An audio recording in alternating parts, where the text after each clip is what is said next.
Hi, welcome back to another episode, our follow-up episode to Tuesday's part 1 of Voices from Donetsk. And I am joined by Lydia and JM, and we are once again joined in Donbass. I'm going to pass the mic to Johnne, our co-host, to catch us up on what's been going on since we've seen you last. Yeah, good day, everybody. I mean, good day, good evening, good morning. It all depends where you are.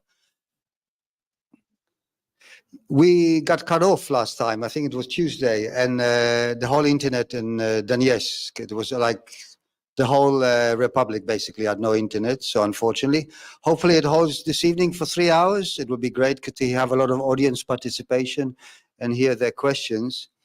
I just like to give you an example of what we do. So we saw each other on Tuesday. Since then, we've all been on the front line. Alexandra has been on the front line in the south, near Mariupol. Better said near Mariupol. Okay, and just near Mariupol. The three of us went to the front line near Avdiivka, and Ivan is going tomorrow to the front line near Severodonetsk. So this is how our week goes. At least once or twice a week, we go to the front line. And I'd like if our moderator can share now the video from that I left you on YouTube. Are you ready to share that video by chance? Yeah. Okay. So let's start with this few minutes. Да, Николай, скажите еще, да, да. Что сказать? Ну, что накипело, да, что... Что накипело? Не давайте оружие, пожалуйста, Байдену или кому там сказать, Макрону, всем этим Европе всей. Ведь освобождала Россия их от всех, от немцев. Ну, ёпересоте, ну что ж это такое, а? Russia saved you all, these names. This is Russia saved you in А Second теперь World они War. победители. Америка победила, блин, это, немца, Гитлера. Can you ask what's your hope? How does she think this can end? Он хочет задать вам вопрос, как вы думаете, когда это закончится и как это закончится? Я бы хотела, чтобы небо над миром было чистое, а на земле росли цветы. Вот это бы хотели мы давно. И хоть бы завтра проснуться, и был бы мир.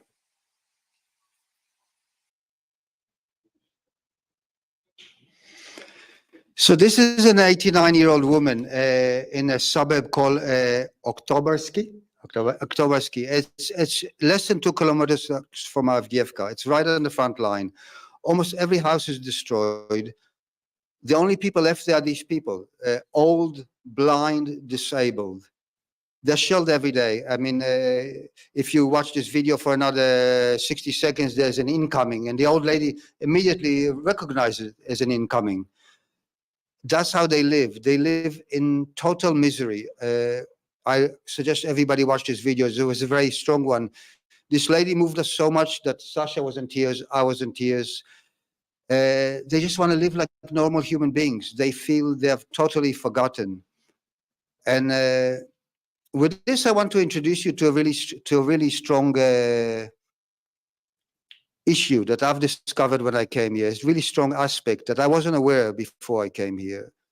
You know, there's a lot of Western analysts, a lot of pro-Russian Western analysts that always talk about Russian victory, and if Russia just decides that in 3 days they'll wipe out Ukraine, and the Russian victory is assured, and it's going to be really easy, and blah, blah, blah, blah, blah. I don't want to mention the words of these analysts, but they're all over the place.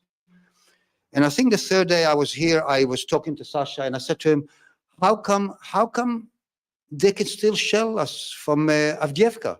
How come? It's so close. It's been going for so long. How come it's possible? And he said to me something really, really moving. He said to me, they're as brave as us.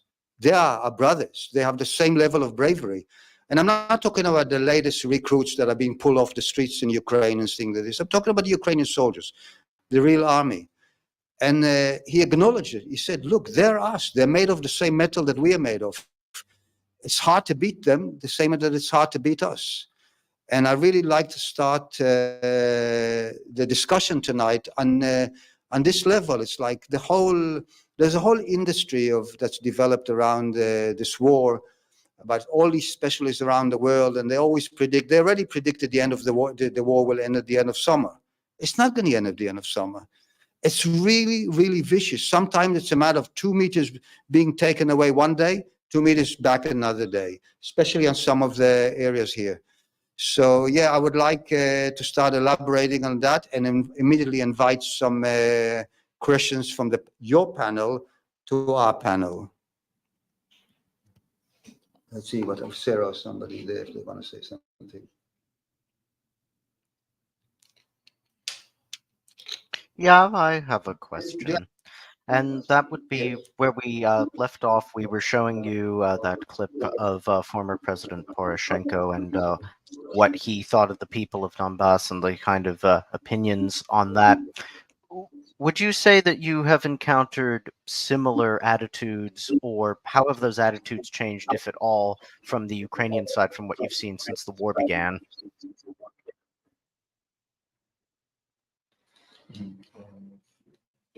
Nobody understands really what the question was, but can we stay with the subject that I just actually started?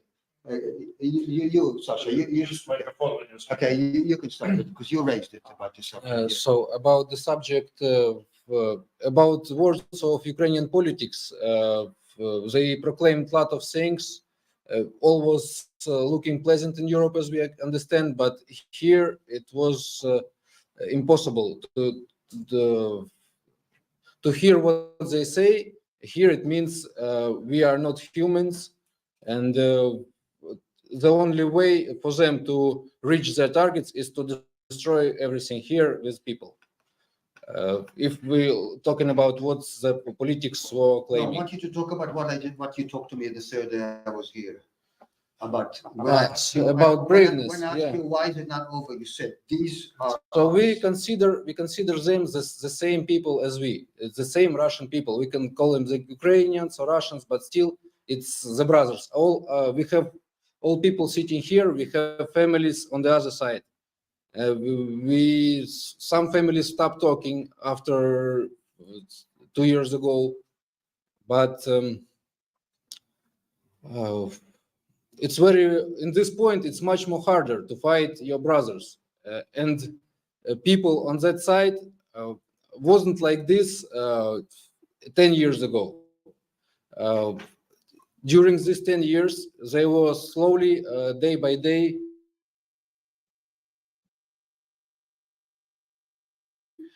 it was given information to them that Russia is an enemy. That's how it goes. Year by year, people believe this more and more. And now their reality is totally opposite of what we see here. And that's how the war started. And there is really no reason to this war. If we sit now and talk to them in the one table, we will discover that there is no thing to share, no thing to fight for. That's the thing. We go around and we interview many people, and I think from all the people I've asked, maybe one or two people who are really angry at the moment said they want Ukraine to be destroyed. Everybody else said we got to sit and talk. Like all the bravado that I hear from people, Russia should capture all of Ukraine again and again. This is not what the people here feel. This is not what the people here feel. The people here want peace, and they want peace as soon as possible.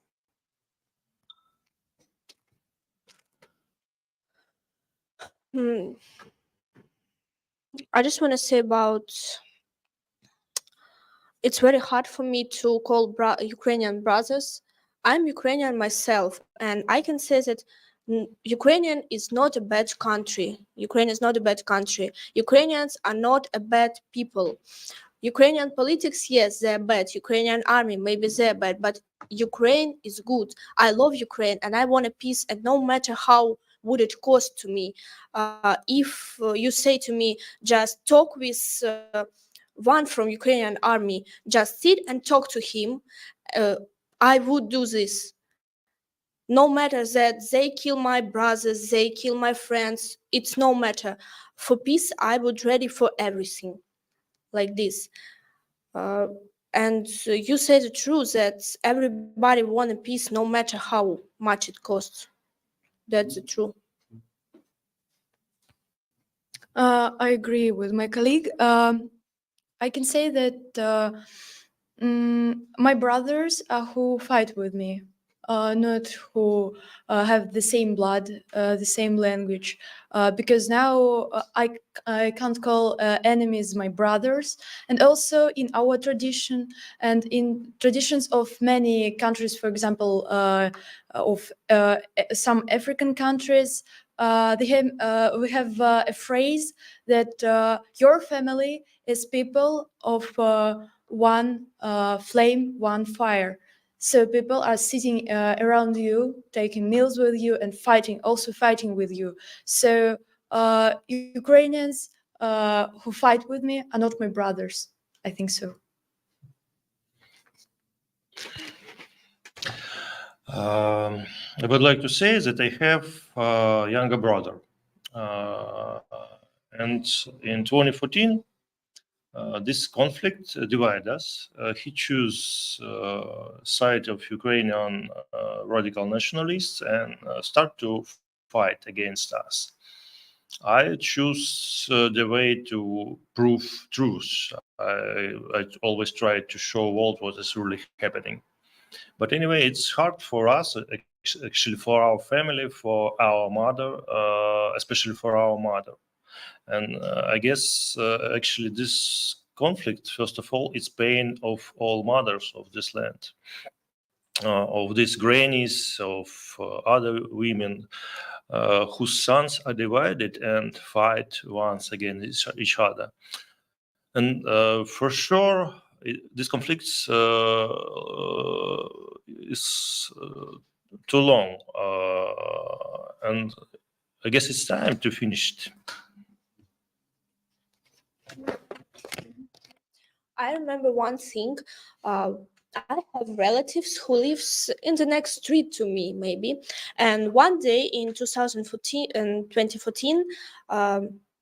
the government cut off Ukrainian TV in our house. And at the next street where my relatives live, they have Ukrainian TV. And now they have Ukrainian TV. So for all these years, I watch Russian TV and they watch Ukrainian TV. And what do you think? Now they support Ukraine and I support Russia. My family supports Russia. Because it's hard to believe, but our politics lie to us sometimes. Their politics lies to them. We have some problems and they have the same problems. We are brave and they are brave. We are brothers. We have the same blood. But we did a lot of bad things and they did a lot of bad things. I think these are very powerful words that we're hearing here, and I would like to invite the panel on your side. I would like to invite the panel on your side to address what the people are saying here now, because these are not things we usually hear, but this is the reality. This is actually the reality of what people are feeling here. I haven't met one person here that doesn't have relatives on the other side, and I've met many mothers that has one son on this side and one son on the other side. That is very painful. Sarah, you are a mother, so I kind of want to know what sorts of peace they prefer, because a decisive defeat of Ukraine is going to take a long time. Shoigu has said it could take till 2025. The United States says it could be 10 years. So what does peace look like for each one of them? Because realistically, it's going to be at least another year or two. Also, a question that someone asked in our comments, which I think is pertinent to right now. And they said, what does the panel wish more? A quick resolution to their sorrow or a comprehensive defeat of those attacking them that might take longer? And also, in their opinion, what does victory even look like for Russia? Is it a total capitulation of Ukraine, or is it just Donbass, or is it Donbass and Odessa?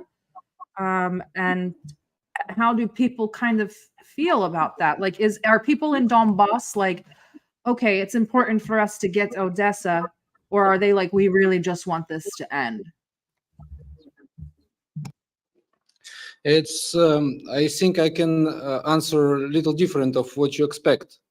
I believe that real opinions in Ukraine are not seen.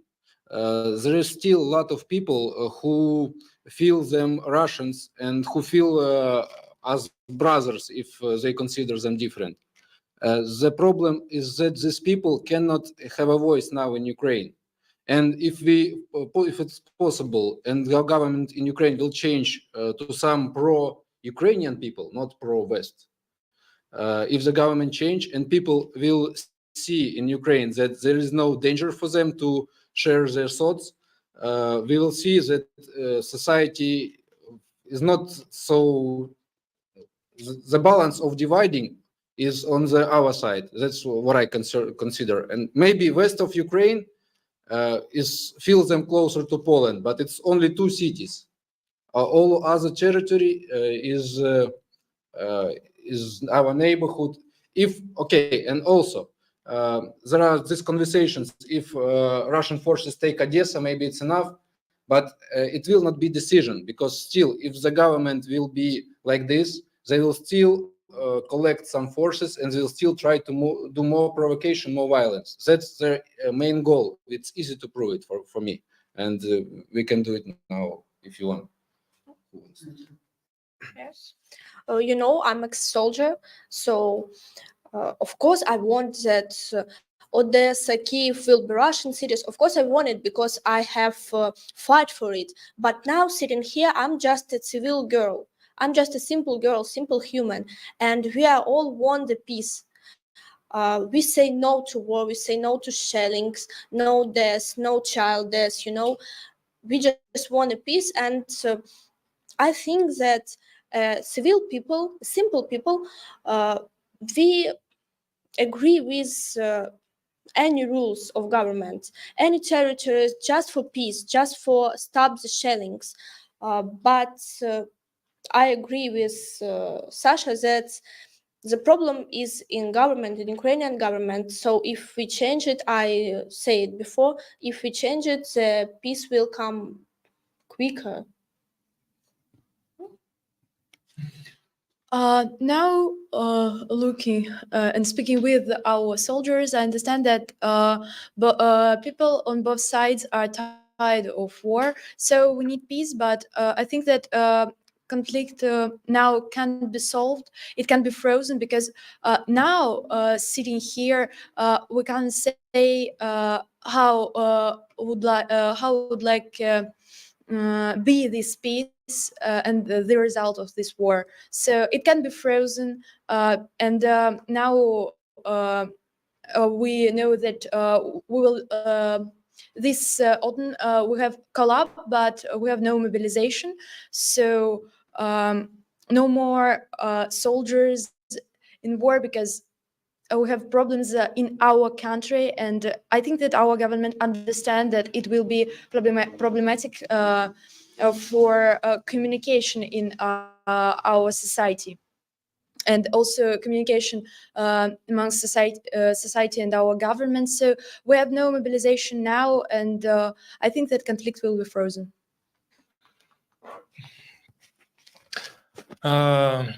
As for me, I was born in Soviet Union, and it was huge country with a lot of nations, a lot of people who was friends, who was brothers.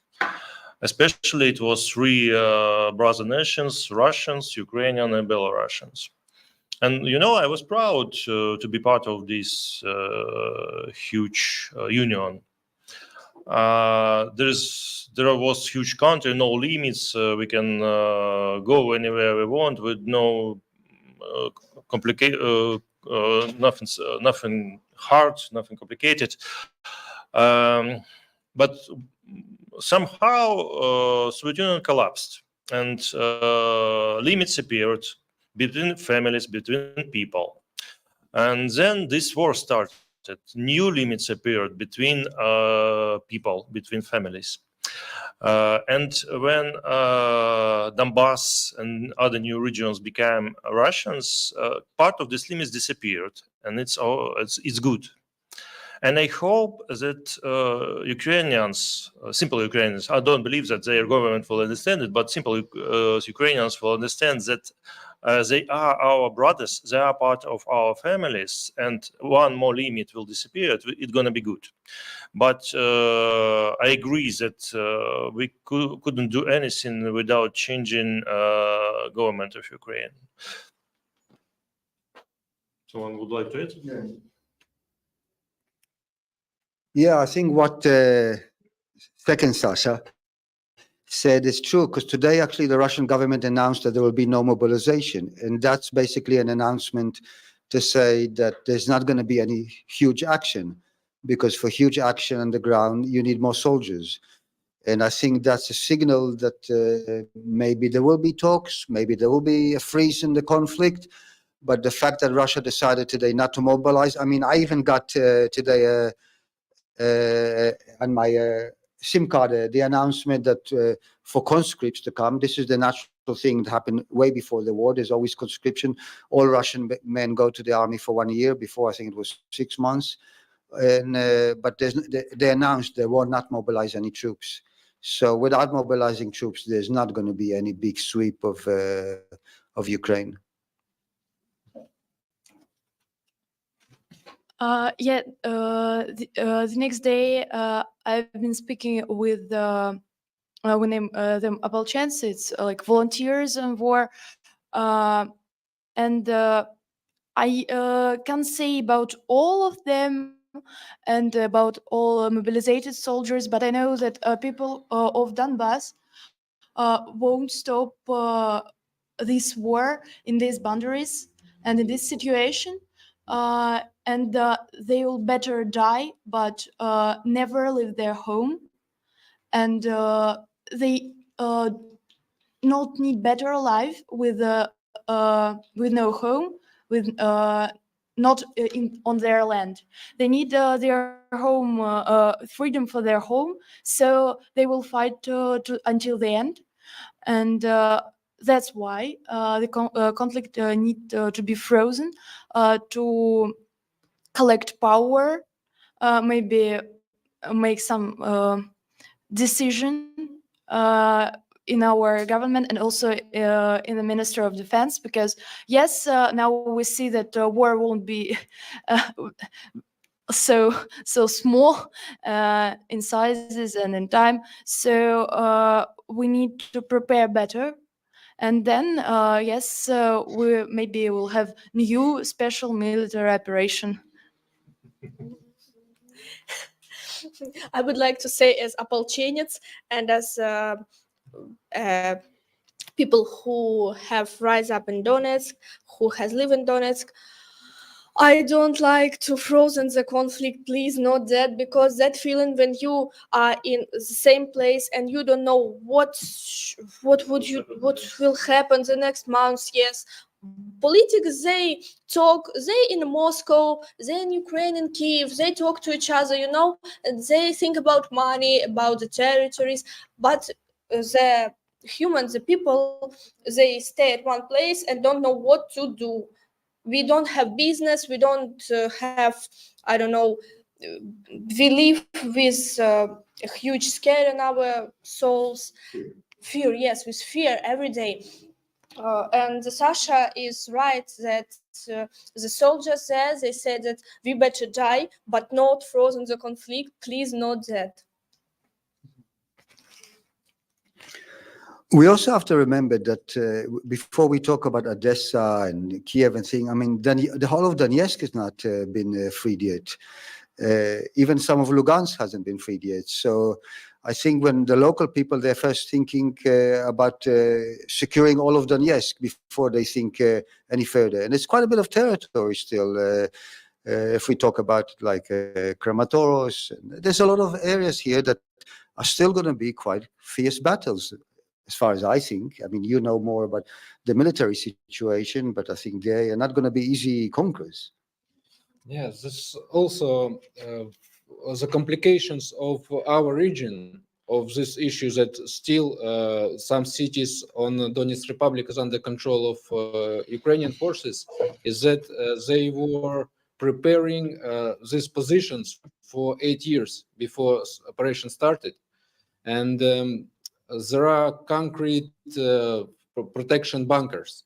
And also, these cities we live in, they were built during Soviet Union after Second World War. There are a lot of bunkers created to stand the nuclear attack. This is a huge cities underground. We can consider it like this, and to get some success to attack these positions, which are so well equipped,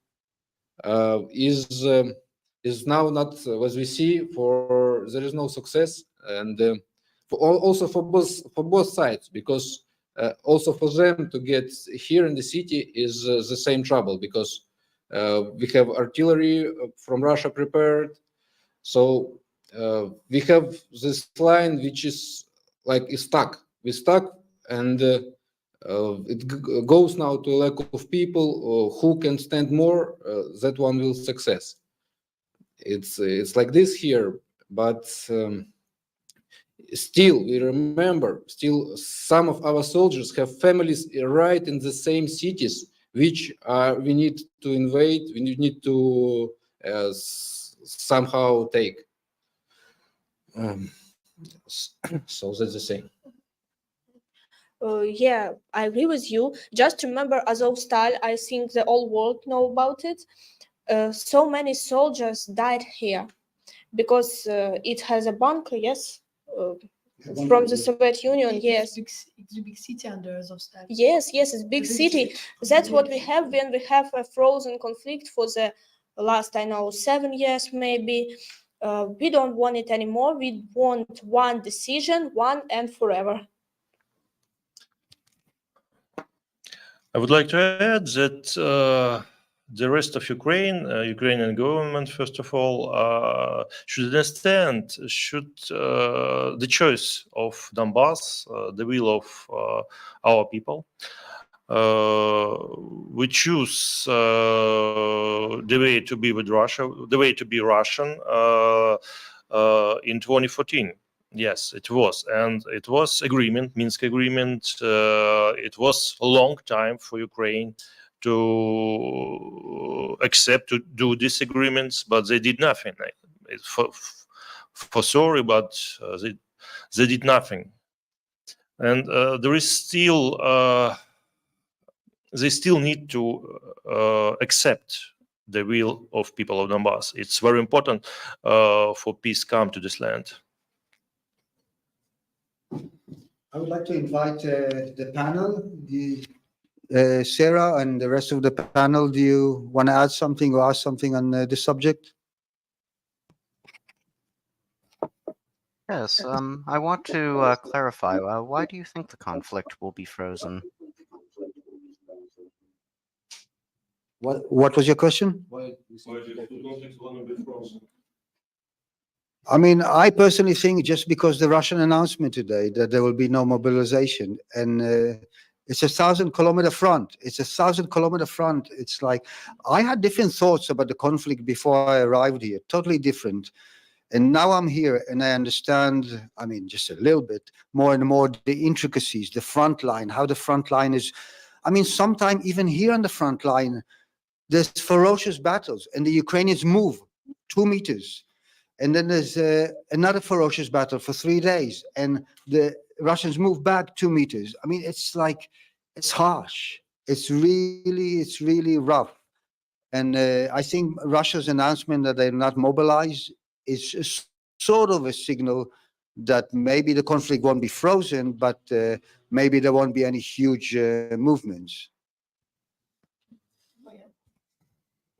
I think because every day I speak with soldiers and I see and I hear that they are very tired of this war. And as when we're speaking about Donbas volunteers named Opolchenцы, yes, they have purpose to give freedom for their own cities.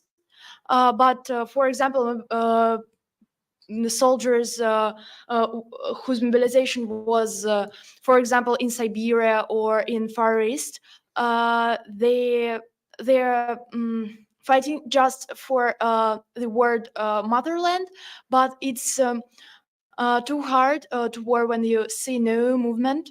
We now have no liberated cities. We're just in a position war. So it's difficult for their soul.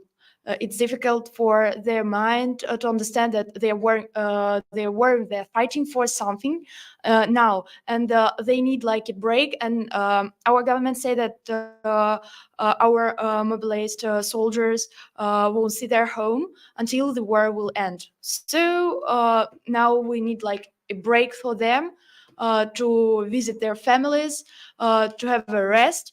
And now, yes, maybe we will have more resources, also people resources, to continue this war.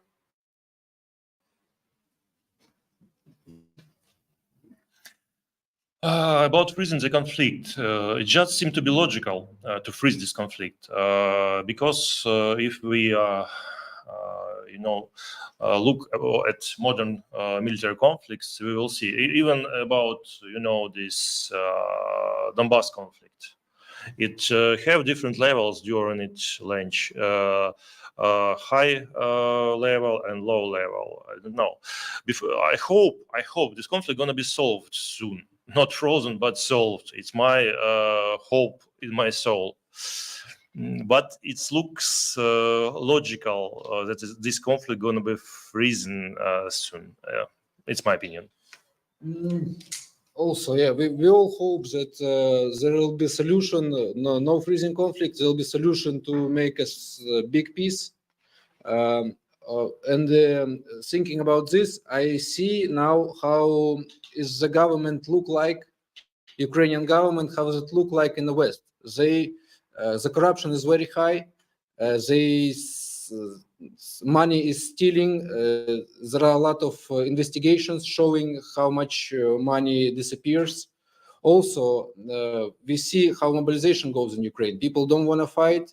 They pushed to be soldiers. So also these things I said maybe help because there is another decision. If West stop supplying weapons to Ukraine, there will be no possibility to this government to stand. And there is also now all of the weapons which they have from Soviet Union, all supplies they collected from past, it's now all destroyed. So only new weapons they can count on. And if it will be less weapon or they will be stop supplying, stop supporting with money, it's also will be finished very quickly. So from this point, I hope that can happen soon, and we'll see what will be. Look, I can say clearly that nobody wants the conflict to be frozen. It's just like it looks like a realistic thing that could happen now. Nobody wants it to be frozen. Everybody wants it resolved because we know what a frozen conflict is. It's just a recipe for a war another day. But it just seems to be today, especially I started to feel the murmurs around that the conflict might be frozen. I don't know. More takes? Do you have any questions from the audience or something like this? Or if you want us to move to another topic?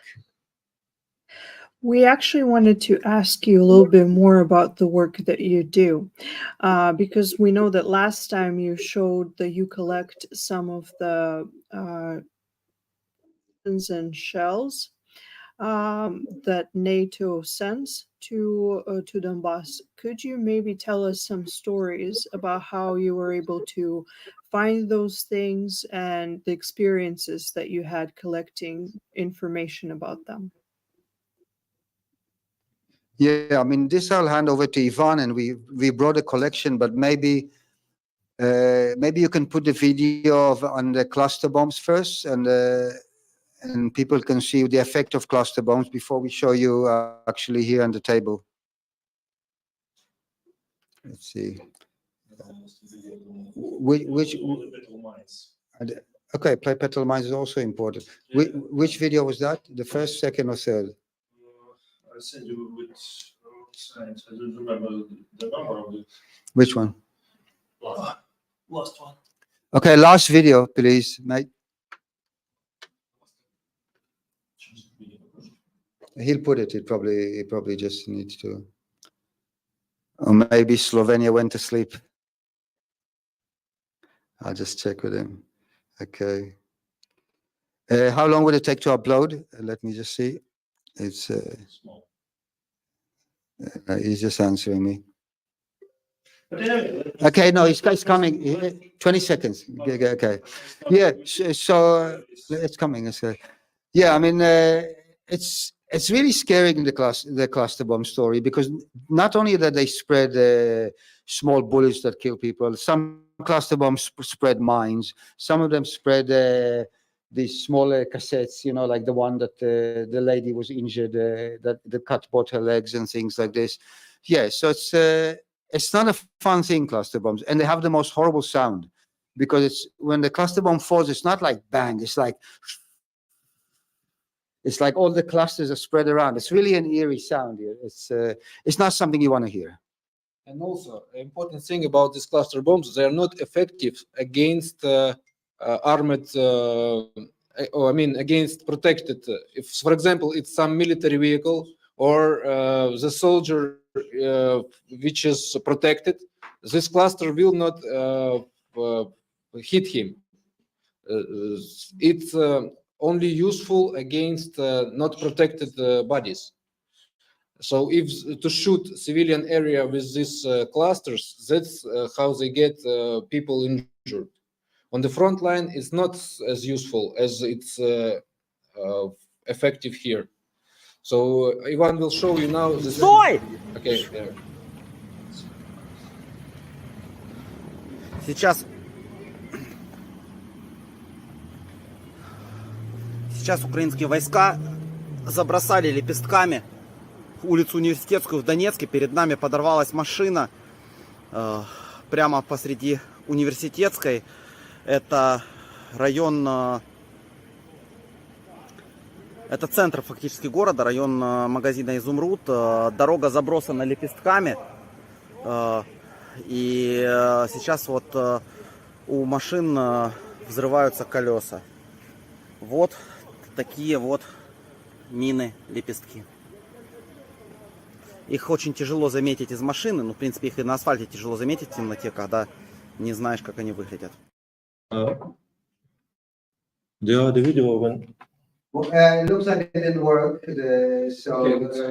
did you see this video? Because we didn't see We anything. didn't see the video. Did you see it? Yeah, it was the pedal mines video. Oh, We okay. didn't see it. Okay, so Okay, it's just okay. It was last summer, the center of Donetsk. It was not the first time when petal mines, you know, these small plastic mines, anti-personnel mines, was used in Donetsk. Actually, in result of using these petal mines, more than 100 people was wounded. Children and all the people, they lost their feet or hands. And actually, I would like to show you, you know, this cluster. As you see, this such container, you see, there is several such containers inside of the rocket, and it's opens like this, and a lot of little petal mines just flies down and fall at the streets. And sometimes it fall at the streets, sometimes at the roof, sometimes at grass. And it stays outside for a long time if diffuse steam do not destroy it. And the most dangerous thing is that some pieces, some of these mines left somewhere at the trees or somewhere at roofs, and when there is some rain or some huge winds, even after refuse team did their work, these mines fall down again and appears at the streets and at the grass again. So yesterday, last woman lose her feet in the reason of stepping on one of these mines. Also, I would like to show you other mine.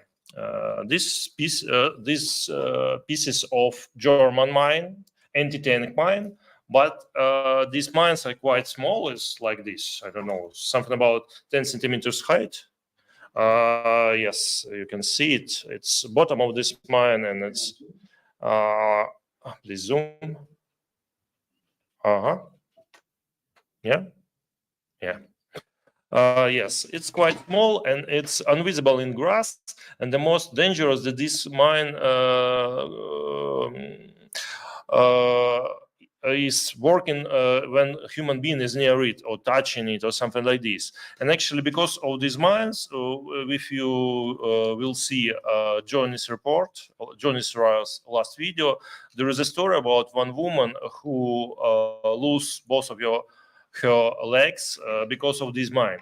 These pieces was get from that place where this woman lost her legs, and also one old man was dead because of this mine, because both of his legs and one hand was cut with this mine, and he just bleed to death. It was also very dangerous, and this mine falling down with cluster shells, German cluster shells. Also, there is a lot of cluster shells using right now in our area, and also NATO cluster shells, Soviet cluster shell. This is piece of cluster unit of cluster, yes, from Soviet cluster shell. Yeah. This little iron pieces, it's shrapnel that lies inside of it. And this one we found in the center of Donetsk near the school.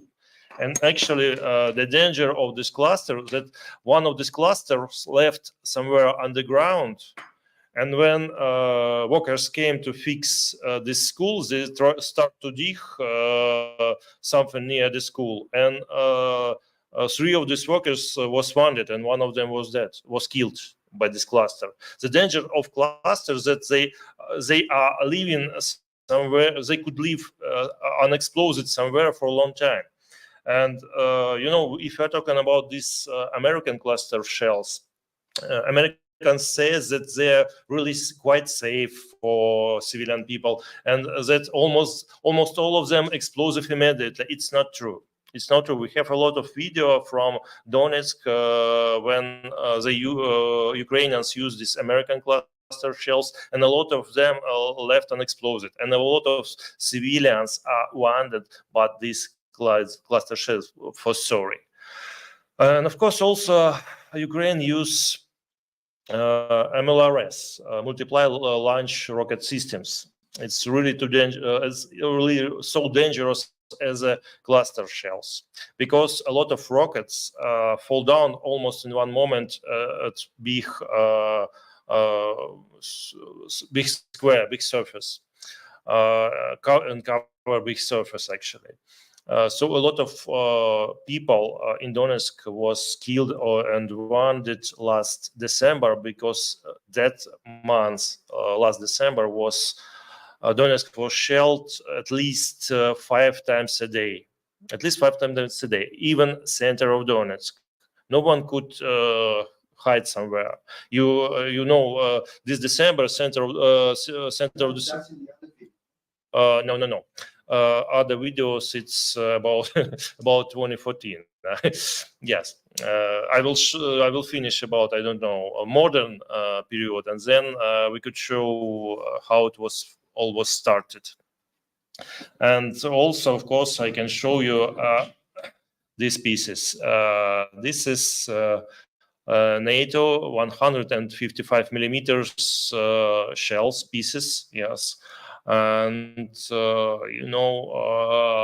this shells is long range, so USA, by giving these weapons to Ukraine side, made possible for Ukraine side to reach regions of the city, civilian regions of the city that was safe previously. And because of this, a lot of civilians was wounded and killed. And as if we are talking about other videos, I have interest. Actually, in 2014, I was under the shelling several times, and we can show you the video when I was me and other journalist was shelled by Ukrainian helicopter. It was not special video, because just guy who kept in his hand camera, his finger just moved like this, and camera turned on. If you want, you can show it right now. It's quite an interesting. I will tell you how it was in the beginning.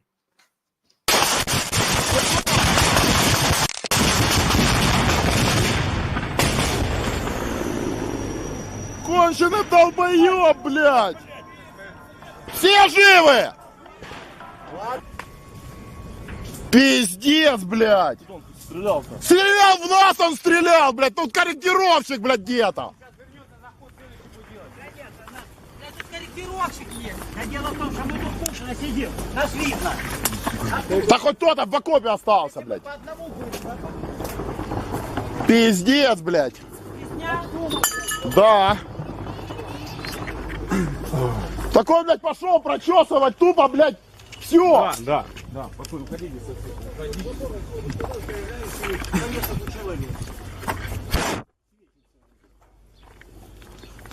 О, и все свалили. А кто будет, блядь? Родину защищать, ебаный. Броник, ёпта, я спрашиваю, отдела? Блядь, броник отдела. Блядь, так черно, потому что сидит, блядь, и видно, блядь, все за забором сидели. Он, блядь, сюда хуярил. Я так и не понял, куда он отработал? Вон ветки, блядь, спилены, он в нее работал, блядь. Вот у нас. Ну я смотрю, вон, говорю, идет. Вон, блядь, смотри. Вон, сзади, блядь. Легли, блядь, дебилы.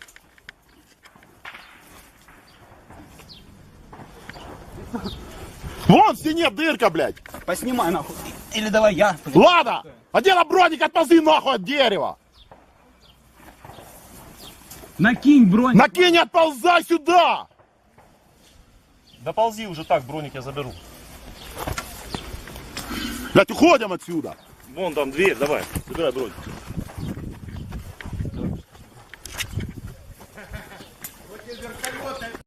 В нее стрелял. Okay. So can you hear me? I hope you saw the video because for us it was, like some pictures. But anyway, I remember it very well. It was first time when I saw real war. It was May 26 at 2014. Yes, and me and my friends took camera, and we heard that something is happening near Donetsk airport, and we went there to look what's really happening. And we just sit in the crossroad, near the crossroad, I mean. It was really scary to go to airport because from the airport side was sounds of fight. Sounds of battle, was shooting some airplanes and helicopters was flying in the air and shooting somewhere. We didn't understand how it could be. And when I never saw before a real battle helicopter, but it's huge machine and it's really scary when it flies around you. And from its front, there is a fire size like the same size like helicopter. And when helicopters flies in, 100 meters around you, it's really scary. And especially it's scary when it starts to shoot at you. With automatic cannon. You saw this girl near the tree in black t-shirt and in white pants. She had heart contusion, and it was really hard for she to move. You saw her. It was, and even me and even the other guys was contusioned that moment. But for luck, no one was killed. But it was really beginning. And actually, one more thing I would like to add that this day, first kid was killed. But one of these helicopter shells, one of the shells flies somewhere to the railroad station site, and explosive there. And one young guy, 70 years old, he was killed. It was first child, first kid, how to say it right. Yes, in Donetsk, who was killed by Ukrainian shells during this war. And as for me, this day made me, of course, most interesting thing for us was that next day, Ukrainian propaganda said that Donetsk people shelled themselves near the airport. they publish it, and of course we was angry. We was angry about this, and this situation, this day made me to change my life and to take camera in my hand and to start go somewhere closer to the front line to shoot shelling to show all the situation that happened here in Donbass as much wide as I could and as I can. Also, I remember that day very well too, and it was so many happens, so bad emotions. A lot of my friends was there. It was told, somebody told people that airport will be abandoned by Ukrainians, and they must go in to take it under control. That was told to people who was sent there with they had no like the weapons they have only was hunting rifles. And I heard this story that the helicopter started to shoot people, that a lot of casualties, a lot of dead people. At the same moment, I remember I had a thought that maybe it's too good. I thought maybe now is the moment when everyone will wake up, and now everything will be finished. Because for me, it was still impossible that the government is ready to fight against people. I was almost sure that that what happened will influence on people and everything will be stopped. That was my hope for that moment, but I was wrong. Maybe Nastya lived nearby that airport. She was 10. How much? 10 years old. She was Yes, 10 yes. years old. Yes, I tell about it that I was a child and I just look in the window and I saw the aviation, Ukrainian aviation that bombed my city. I was very scared, so I just closed my eyes and I just prayed to God. I don't know, I was very scared and my mind just deletes this from my head. But I have nightmares for a long time since this day. And also, I went back to petal mines and that German cluster shells. I want to tell about it. Something that most petal mines, it looked like toys for a little child. It looked like toys. And I also tell the story before that I saw two boys near the front line, two little boys, childs, maybe 7, 6 years old, and they have a competition who will collect the more petal mines. Because I don't know, maybe they thought it is something like toys, something funny. I was scared of them. They just took this with his hands and show it to me like, see what we got, we have a competition, who will collect more. And yes, you see, it's small and yes, just plastic. ASMR. So it's very dangerous for a child. I just want to say that. And most of childs has been wanted by this way. They just think that it's something not dangerous. It's just a piece of toy.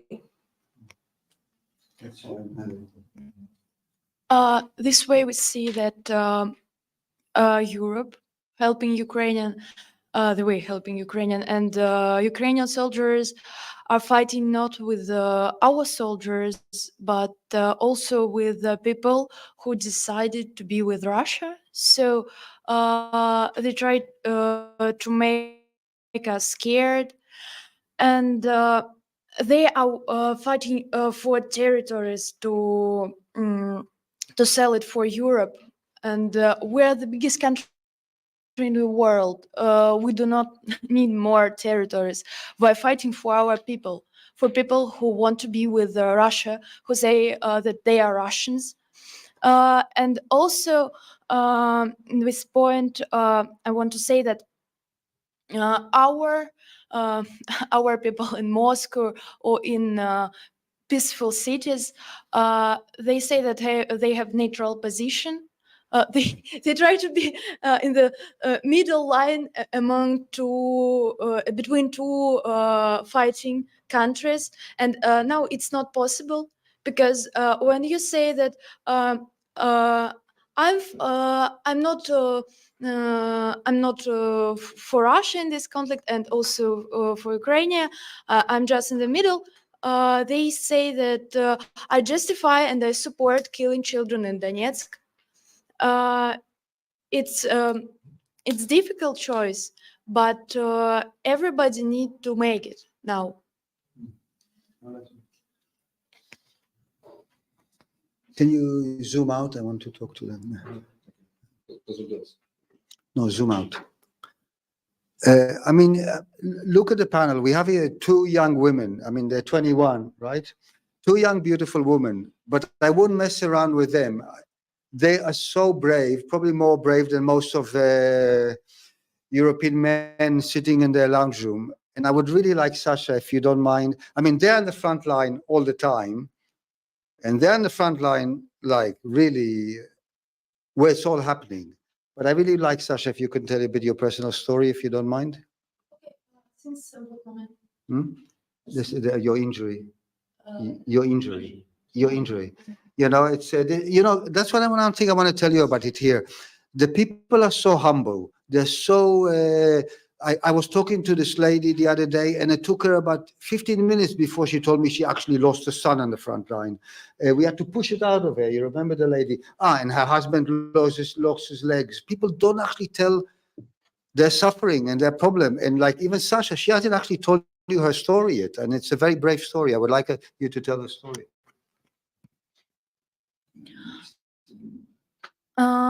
I've started my work as a volunteer in Kharkovska region, but sometimes I also visited Lugansk People Republic. And one day when I was moving through Lugansk People Republic to the Kharkovska region, there was a phosphor attack, and I was wounded by phosphor shell. So now I have problems with my eyes. And also with my breath system, with my lungs. I have a long period of rehabilitation. One in the first step, I was in hospital for a week, but at that moment, my husband told me that his soldiers they're in need of some medicine, so I went out of hospital, and I went to the first line to my husband to be with him and to help him and his soldiers with medicine. And after it, I spent in hospitals long period. After I came here again, this moment. I breathe, yes, I can breathe with no medicine, with no machines, because first time I can't even go. I have blood from my eye, from my nose, from on my lips every time. But now I can breathe. I can normally breathe. I have some problems, but I can't death because of them. I can't die because of them. I have problems with my eyes, and they are terrible because every day I'm losing a little my possibility to see this world. Now I can't see by one eye, and it's problem. I don't know. Maybe some doctors, some military doctors will help me, but civilian say that they don't know what to do, because phosphor weapon it's not usual usual injuring for civilian people. So I need to speak with military doctors, maybe after my work here, because now I'm only 21 and my body is like developed. I'm developing because I'm too young for operations on my eyes. So I need to wait, and maybe yes, military doctors will help me. My husband have also problems with his hearing possibilities, and also with his eyes because of attacks. But phosphor bombs is not possible to use during war, even for soldiers. And the moment I was wanted, I was in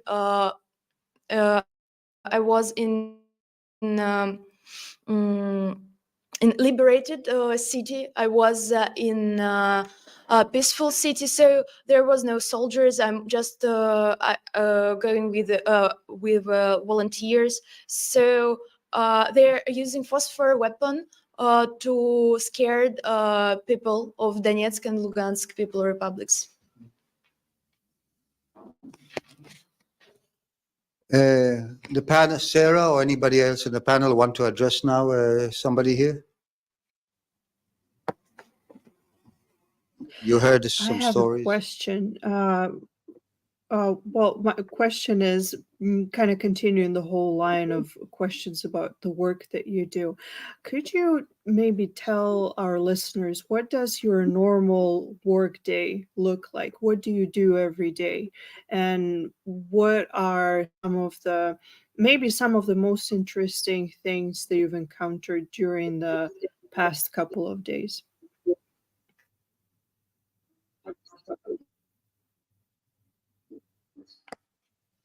Last couple of days, I've been a disaster, but let's start with because they just came from the front line, and they said maybe they could talk about the last couple of days. I was not in the first line, but I was like with our soldiers. I was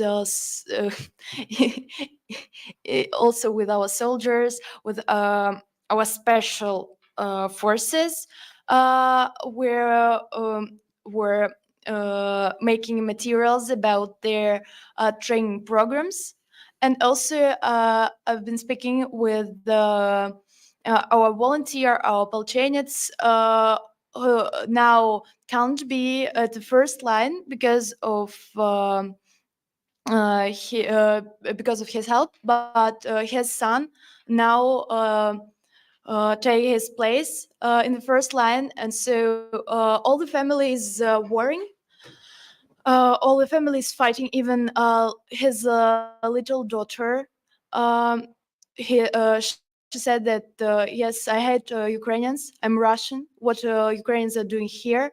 My brother little brother, will come to the first line as a tankist and on tank, yeah, and will fight for my home. Little girl, she understand everything.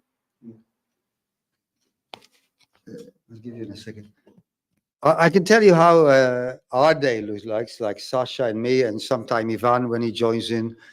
It's like usually in the morning, depends what time, anywhere between 7 and 9, and we meet for coffee. Then we check if there's anything happening on the front line, any incomes in anywhere in Donetsk. Sometimes it could be in the center in Donetsk. If there's not anything special, there's a lot of stories for us to follow. So then we go somewhere in a frontline suburb or village. We make news stories, or we follow other stories. Every time we have a story, we actually have somebody that we're following on. Whoever follows our channel knows already. Now we're helping Violetta, a little girl with a mother and disabled grandmother. Now we're helping a university student that or wants to go to university that was injured. So we have to follow on all the people that we actually interviewed before and see how they are. Then we usually, so we go somewhere on the front line, we come back with a story or without a story, just with help. Then we usually meet for lunch. And by 50% of times when we sit for lunch in one of these places, then there's an incoming. The other day we had, in the middle of lunch, we finished our soup, incoming. They know us already there, so they left. We left the food all on the table, and we go and cover that. In the afternoons, we usually edit upload, do things like this. We're also building a concept of Voice of Donetsk, like an internet TV station. So there's a lot of things to do around that. Then we have to connect, like now we're connecting with Nastya, with Sasha, all work. Our day starts basically at 7, 8. A lot of days it ends up at midnight. So to say it's fun, it's not really fun. It is fulfilling. Sometimes there's really frustrating days. The last 24 hours, I was really pissed off with a lot of the crew here. There was a lot of we have a lot of barriers because we don't have good internet all the time. We are also, I mean, it's basically just me and Sasha and Ivan doing work probably of 10 people. So sometimes it's really hard, and but yeah, we're doing it. I mean, we're happy to do it, and it's a labor of love. And now, Nastya didn't say anything about her day. I don't even know what to say because my day begin with I just woke up, I just play some Russian music like Kalinka Malinka to yes, of course.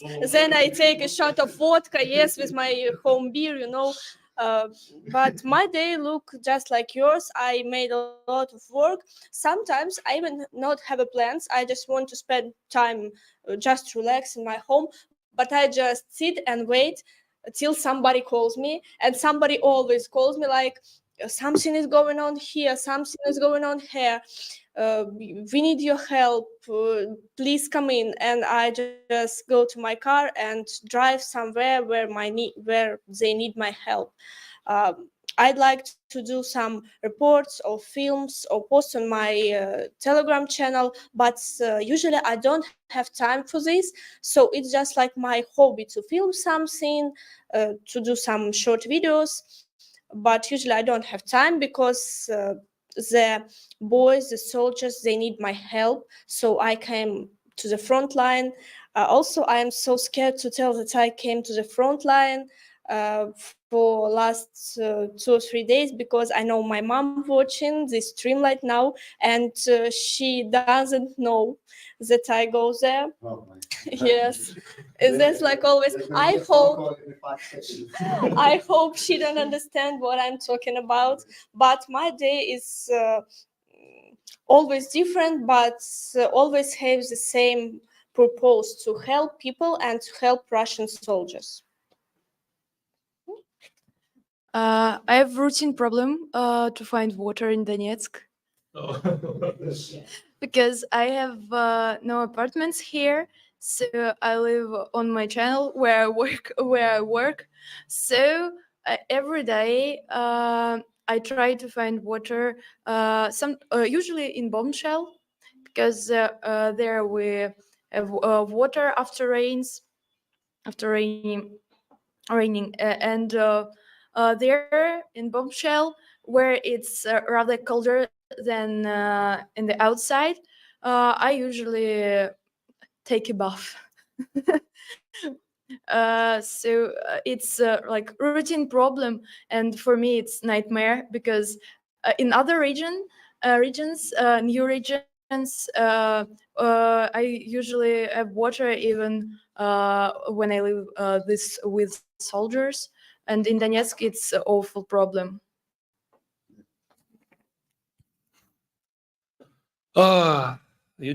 Before I met Johnny, my life was completely routine. I did one by one. Yes, but right now I'm doing everything. I guess it's always something. But I'm happy actually to cooperate with Johnny to help him. I think we're doing a really important thing. But also, I would like to admit that for all these years, I studied as a lawyer.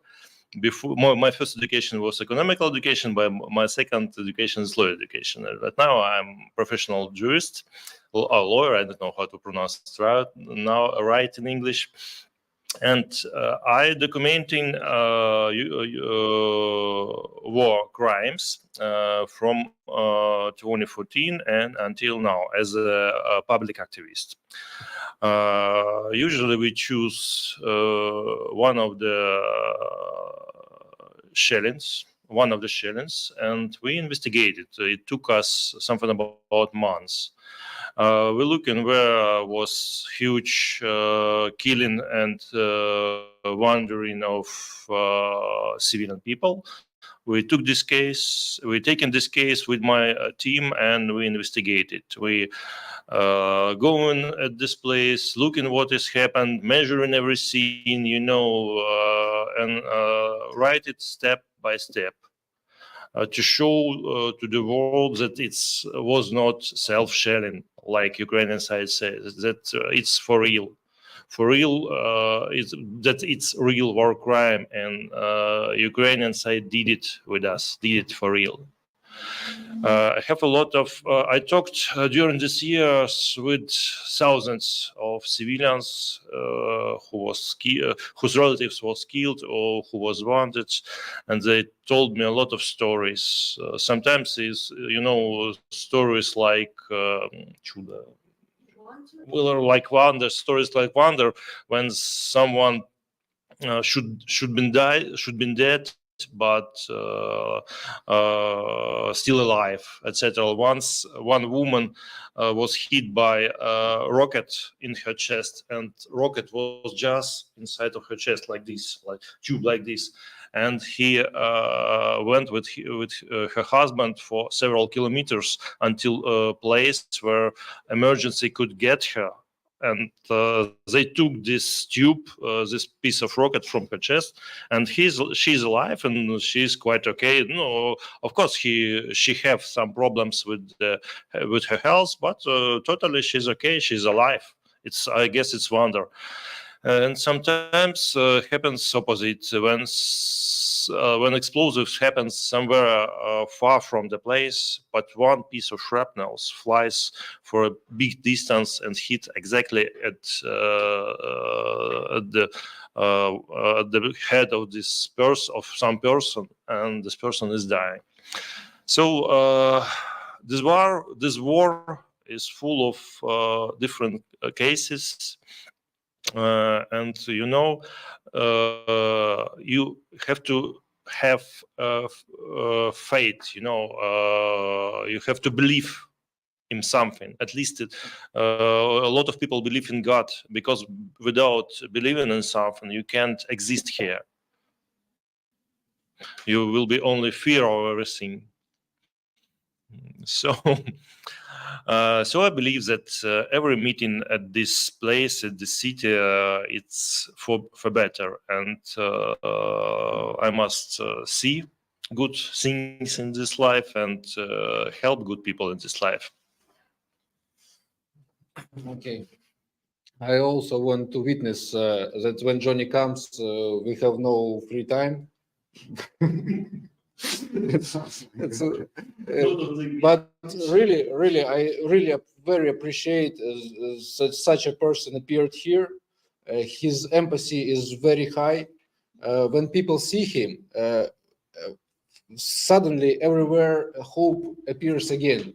People start to believe that they're not abandoned, they still needed, and always when he see some difficult situation, for example, this young girl who was injured, but her parents died before, so she's alone. His empathy is very high. People tells him everything as it is, and he don't want to lose them. He always reminding me, we must do this, do that, find some information, do something to help these people.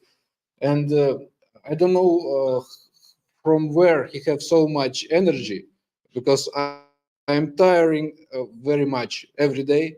I have no possibility to sleep enough. My eyes are black, you see. But still, it's also for me. He gives me a lot of energy, gives me a lot of hope, and now I will have a will to do much more. This project Johnny wanna do now is very important, and I'll do the best.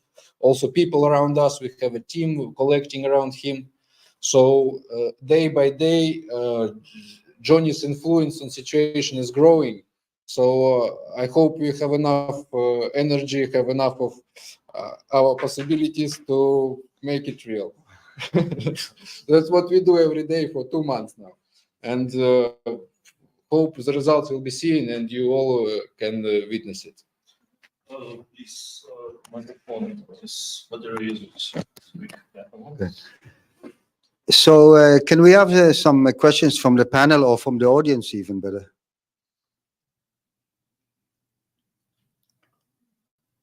Sarah, unmute yourself. Unmute yourself, Sarah. Oh, sorry about that. I kind of want to look at the conflict from a more macro sense, from like a 30,000-foot level. So what my question is that, you know, out in the world, people, just from our experience, there's a lot of focus on Donbass, but there's a lot of focus on Donbass in the sense that this world is much more symbolic than just the microcosm of Donbass. A lot of people have said things like the Donbass is where the West falls. You know, this is a battle between good and evil. This is a battle between Russia and the West. Do people in the Donbass understand the significance of this, and that the rest of the world is definitely everybody that most of the people I come across are very much with Donbass, and they see it as like a much more it's so much bigger than just the war in that region. It's so much more than that. And I'm wondering if the people from Donbass kind of understand how other people are seeing that, or is it just what's right in front of them and that's it?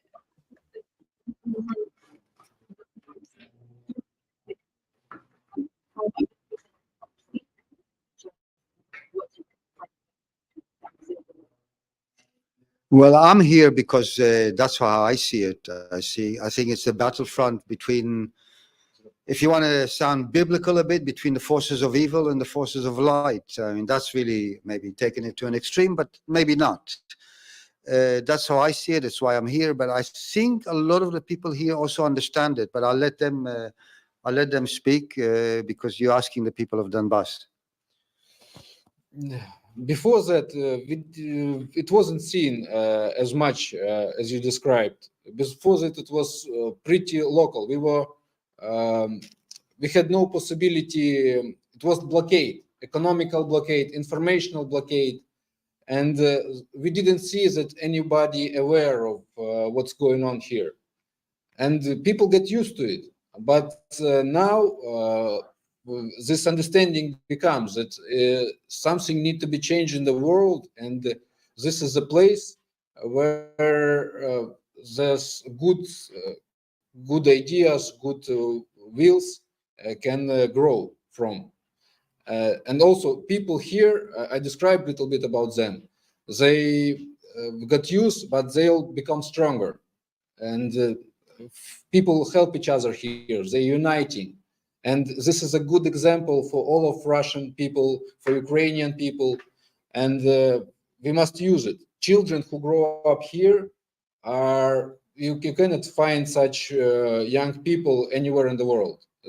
They are the toughest, the strongest, and they feel responsible more than anyone else. And the world, our society must use this possibility, and I believe that. I believe that one day we will remember it all, and we'll understand that it was good. That something good forward, something good will happen soon. Can you repeat the question in Russian? I don't understand. Do you understand the situation? Ситуация влияет на все то, что в мире происходит. То есть события здесь важны для всего мира. Yes, and I think that people like we who talk about it, who tell about it for all over the world, we can change the situation in the world. For example, we talk about how war is scary, how bad it is, and maybe people задумаются, have thoughts about that. They don't need war in their country. Also, they see the example as Ukraine, that they have started the war against Russia, against the Donbass, against their own people in Donbass. And what they have now, they have bad economic, bad politics, bad governments, very a lot of problems, and that's a pretty good example of what will happen with country who want to start the war. So maybe it will be a example for all world. And also, I think our project is about civil people, about how it's important to help the civil people, no matter Ukrainians, Russians, they from other countries. This about love to people, like human loving, if this world is exist like this, that we are all the children of God, and we are all need to stay together, no matter in which country we are. I think that yes, it's very important because now we see that human rights, how they are now, they don't work. Yes, because I was wounded by phosphor bomb, and using a phosphor weapon is not legal according to Genevsky Convention. Yes, so it's not legal, and now international law and our system of international relationships does not work as we want it. Yes. When I was at school, on our lessons, we're always discussing about how effective the system, for example, how effective are the Organization of United Nations. And now we see that, yes, it's not effective because even conclusions from the Second World War try to be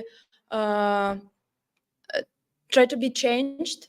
For example, we have voting for the resolution of Russia in the UN of combat of the glorification of Nazi ideology, and all the Europe was neutral. So the Europe that was that, for example, France win the Second World War only with help of Soviet Union, they say, oh, we can say that Nazis ideology is too dangerous for us. Seriously, we'll fight for it. For example, in Russia, 20 million die because of Nazis' aggression. 28 million.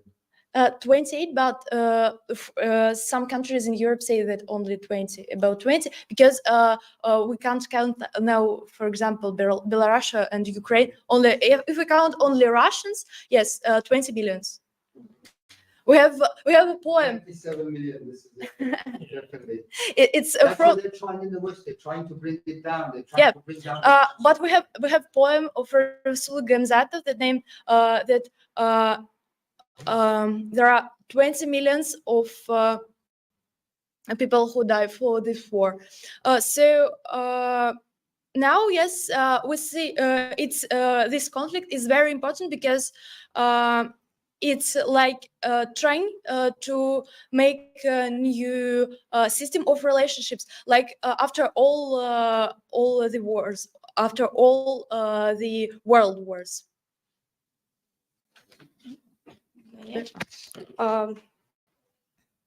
Also, I want to say that the world have a lot of examples before, like Kosovo and Serbia, I don't know, Syria, maybe a long list of wars that America has been started, and no one can do anything with it. How on, I don't know, UN, Евросоюз, nobody, but we are Donbass. And how Yanukovych once say, Donbass порожняк не гонит. I don't know if you understand this, but I think you understand what I want to say. And if no one can't stop this war, Donbass can. Remember my words. Okay. I would like to add about crimes of German Nazi. Actually, in Donbass there is one mine pit for bees. Yeah. Johnne did a video about this. Yes, and in this pit there are still lying 75,000 of dead bodies killed by German Nazis. Yes, this is reality. That's why people here remember very well what is reality of Nazi ideology. And about Ukraine and about its global meaning, I don't know. It's written, I guess, in a book, Great Chessboard, written by Brzezinski. And if you would like to understand why Ukraine is important for USA, US, by USA, yeah, for USA, you can read this book. And of course, it was a lot of attempt to get this country under control with different instruments. And I always thought that Ukrainians are really wise people. They will not fight against their brothers and stuff like this. You know, when it was this colored revolution in 2004, I looked at it, I watched it, and next year I was in Kiev. It was continuous, protests at the squares outside, at the streets, and I was in Kiev at summer of 2005. And it looks like big show for politics, because they get there a lot of people, and all these people lived in park in their tents, and in the morning they went to protests. They screamed to each other, maybe a little bit. I don't know, doing some other things that we do during protests. But after 2 p.m., everyone gathered together. I don't know, play football, walk together. I have photo with a lot of people from Western Ukraine during this protest. It was, like big show. We did it, but we didn't believe that we should fight without our brothers during this time. But in 2014 was used other technology. Some snipers was hired to kill these people at Kiev, Maidan.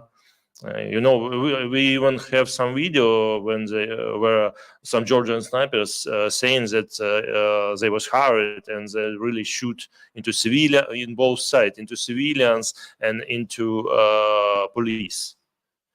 And this blood started this conflict. Yes. So right now we have what we have, and of course it's have global meaning, this conflict, but still for local people, for us, it's important. We are tired actually about this conflict, of course, and we would like to have this old Ukraine that was before 2014, because it was good European country. We didn't need to join European Union to be European country. It was quite rich European country. But by this colored revolution, by this mess, by this conflict was destroyed this country. In 2014, real Ukraine was destroyed. That's what I think. And also, my friend quoted Yanukovych and also quoted Napoleon. Didn't know about it. Yes. because Napoleon once said that it's too difficult to fight with army soldiers of what want to die or to win, and it's difficult to fight with Russia. All world's wars showed it, and even now we're fighting with the whole world, with armies of whole world, and it's difficult for them. We see that where there is no movement now, but no movement to our lands also.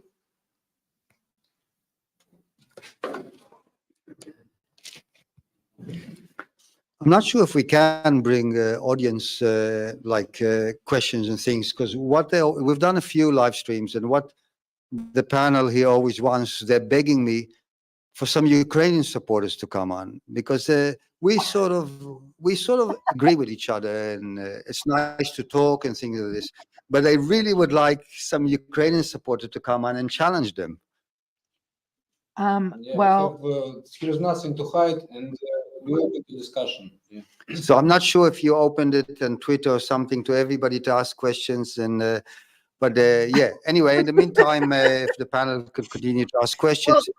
If the panel continue to ask questions, no, because they really want to talk with Ukrainian supporters. I mean, if it's civil, if it's not, yeah. Okay, go ahead, Lydia. We I can't hear actually you. have Sorry. a question. Oh, can you hear me now? Yeah. Okay. I actually have a question, and I got it from the comment section of our previous live stream. And so if you wanted a question that was more, I guess, pro-Ukrainian, so here's your opportunity. You can give your answer to this comment. And so this person, I'm going to read the comment that they left. They said, feel bad for the civilians, but they need to blame their leaders. Ukraine did not attack Russia. America learned in the Civil War that you can secede from a country. You can move, but not take a piece of country with you.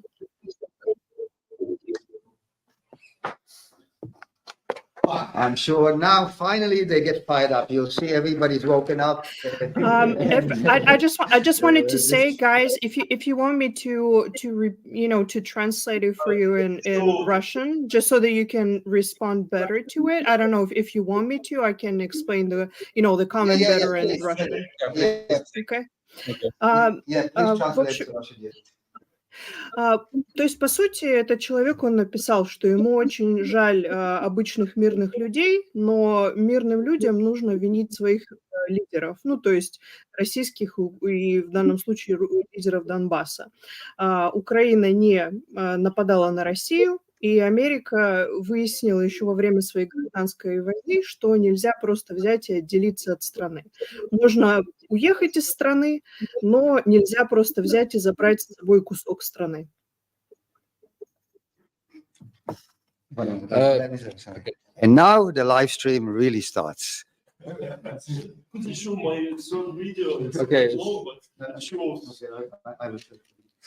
So if this person will be very easy to find out what's happened in 2014, they blame Russia that it attacked Ukraine. But if he see properly, he'll see that in 2014, during the protests here, there was no Ukrainian politics come here, never. And this could solve this problem before the war started. Local people here, imagine them, they have mines here and they have steel production. So mostly men here, male people are miners or steel workers. Their job is risk of the life, and they giving a profit to the whole country. So these people was always respected. It's natural. But when after the Maidan, all of their will they came to meetings only on Saturday and Sunday because they were busy. They couldn't leave their work, and they said it's not as important. They prefer to work than to go on meetings. But on Sunday they come, and they asked. They were claiming, somebody come here, see what we want to say, and don't forget about our interests, about our will. First thing was, first law was made by new Ukrainian government after 2014. They made Russian language not official in Ukraine. It was all of the period of independence of Ukraine. Russian language was equal to Ukrainian. First thing they did is dismissed Russian language. Instead of come here and tell people that you will not be touched and your interest, that you will be respected still, as it must be. So it didn't happen, and the tense was growing and growing. There was no Russian forces here in the beginning at all. Putin himself, there is a video we can find. It's made in the end of April 2014. It was his speech, and he treated to people of Donbass. He requested, said, please, people of Donbass, don't do referendum here. It will grow violence, and no one needs it now. People here didn't believe Putin even. They were so pissed off about what Ukrainian government do that they were sure that they can do as it happened in Crimea, and they deserve this. And there is no Russian will to help this process. This is the beginning. If they tell about 2022, this is a much different story. And also we have a lot to say about 2022. Sorry. Who else? Okay. I can play as extrasense. You have this word? Okay. Extrasense, like I can describe the person who left this comment. I don't know, he or she, just be he. He live in Europe. He must live in Europe, and he come from Ukraine. And for him, the war starts at 21st February. Last year, yes. And he didn't know nothing about happened here. Didn't want to know. Yes, and didn't want to know what happened here in 2014.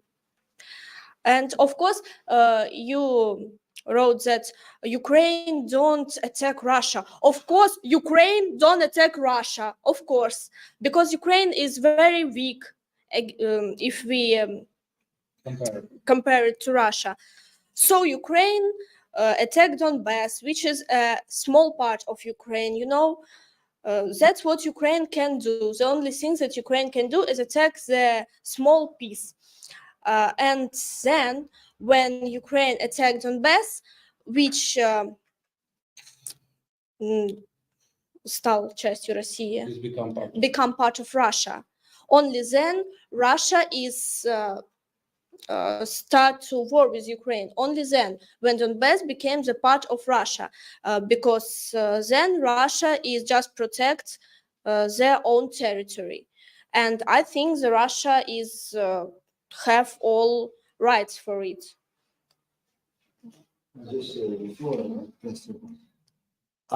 There were elections here last month, and I was like a media observer in the elections.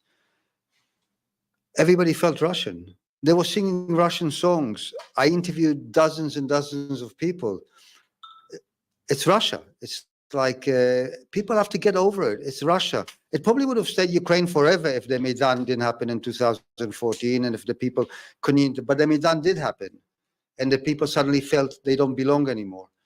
And like I said, I was in the election. It was such a moving. It was so moving to talk to the people. They were just actually in the election booths. They were sitting and singing, and all Russian patriotic songs. So I think people have to just accept that this is what the people want. I think for people in Europe, it's difficult to understand our problem and the problem, the reason of this war. But our countries in post-Soviet countries live like European Union. So we do not need a visa, for example, to visit Ukraine and Belarus or another post-Soviet countries. We have same languages and we live friendly. So we have families, like it was said in the beginning of our stream. We have families both in Russia and Ukraine, and in the beginning of this century, it was not problem to visit families, for example, for Russians in Ukraine. Like it's not problem for Europeans to visit their families, for example, if they live in German, to go and to visit their relatives in France. Sorry.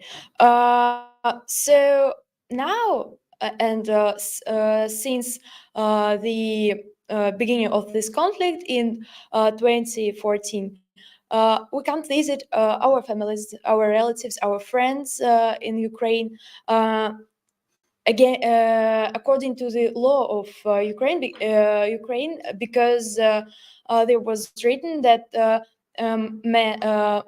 men since 18 can't from Russia can't pass the boundary. So we can't visit our relatives, our family.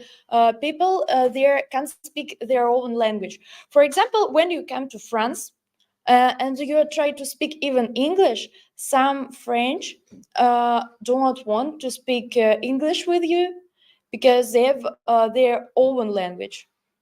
And you need to speak French in France.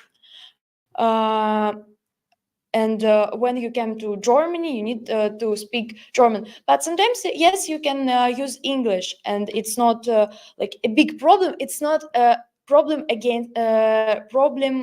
according to the law.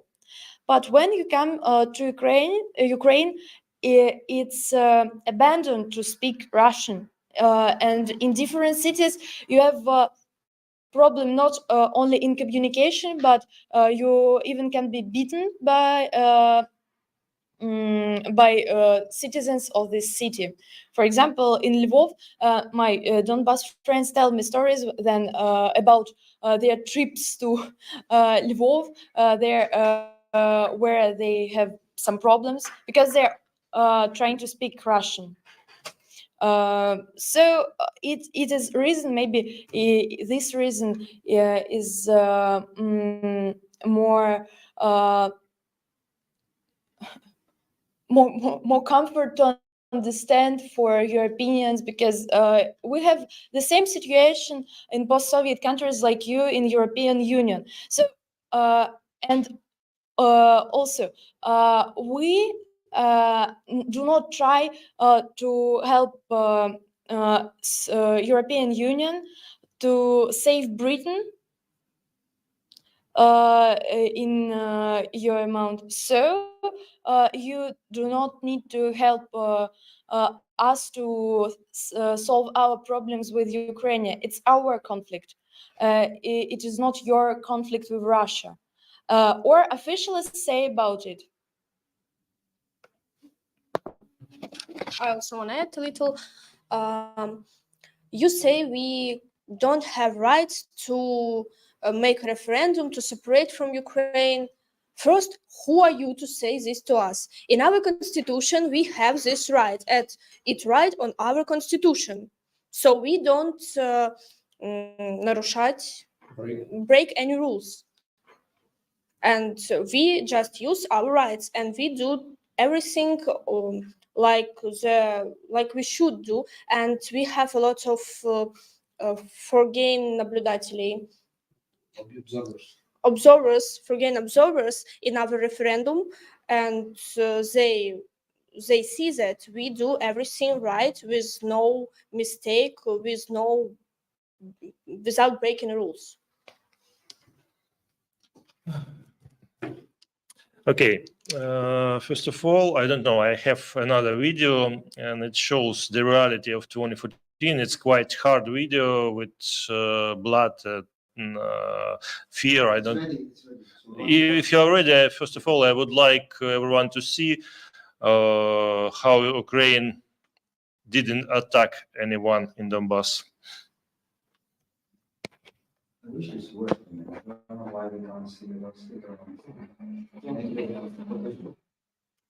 Это все видели уже. Ну, потом покажем. О, пошло. Может быть, чаще за меня а что там, сколько осталось? Заменить аккумулятор, пока вечер. Это вон я там бегаю. А у них это будет включено, кажется? Я не знаю. Вы из 4?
Okay, so it was summer of 2014, and I was driving my car, and immediately in the center of Donetsk, near the market, big market and big supermarket, and immediately one explosive appears right in front of my car, and this shell hit the tree.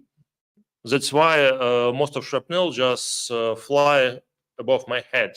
But my car immediately was stopped and broken. My ear here was a little bit, I don't know, wounded. Yes, cutting. Yes, and a lot of shells start to fall around us. We just went out from the car and lie at the ground, and it saved our lives. But as you can see, one car was hit directly by one of the shells. And in this car was 3 persons, full family, mother, father, and the kids. They all was dead in one moment and burned. A lot of other people was wounded and killed during the shell. During this case, yes. And if you're talking about summer in 2014, it was everyday's reality. And there was no any system for shelling of Donetsk. Every moment, every place could be shelled by Ukrainian side. It was started for Donetsk, with if you are talking about artillery shelling, with shelling of Petrovsky district and Mariinka. They started this shelling at 5 a.m. with a lot of rockets of MLRS system Grad. People was sleeping in their beds, and peaceful civilian people that they never saw something like this. They never knew how to act in these conditions. And immediately, a lot of rockets just fell down at their cities. So I must say that in one moment, Ukraine government stopped to represent rights of people of Donbass. In one moment, Ukrainian government start their attempts to kill these people. And if you're talking about international law, in some cases of international law, we can remember how United States appeared. In their independent bill, as I remember, I don't know, do I pronounce the name of this document right? But anyway, the Bill of Rights, yes. They wrote every people, every nation have right to rebel, have right for revolution if their government is not representing their rights. And in 2014, with this situation in Kyiv, with illegal way came to power new government that didn't represent rights of people of Donbass. So we had right to rebel, and we used it. So everything is by international law cases, actually.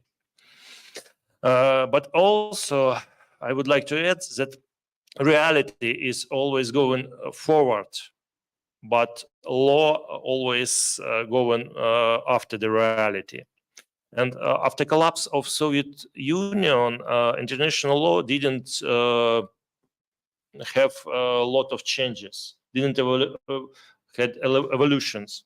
So we understand that international law right now have need to be changed in a lot of moments to allow people live in peace. But it's impossible right now, I guess, because of this. I don't know. It's not global war, but global conflict between big countries. So right now we are Russia. And as we remember from history lessons, Donbass was Russian a long time, and only revolution, Soviet revolution, and beginning of 20th century made Donbass part of Ukraine. But right now we are back. We came back to other motherland.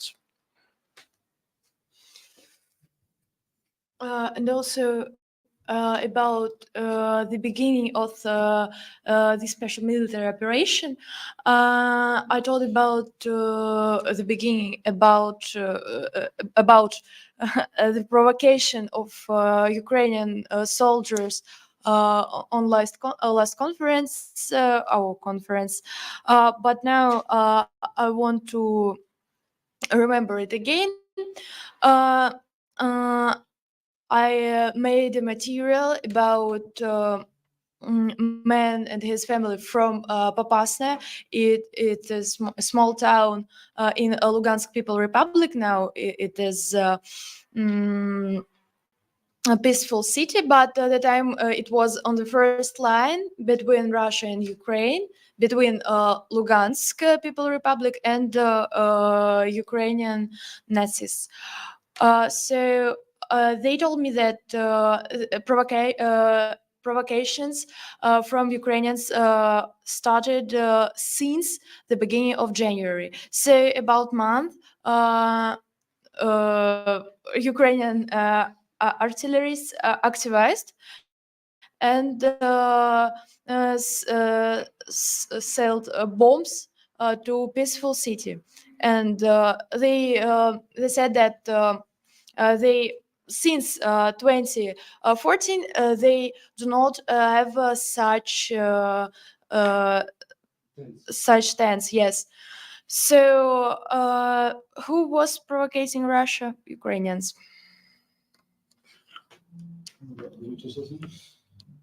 Yes, I want to add something to.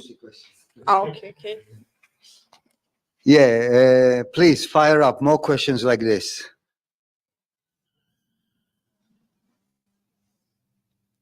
So I do have a question from. You okay?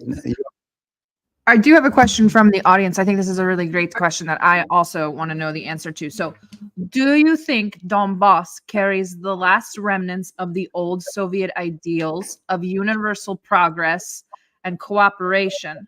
Or is it more that the last 10 years of violence has brought you guys closer together?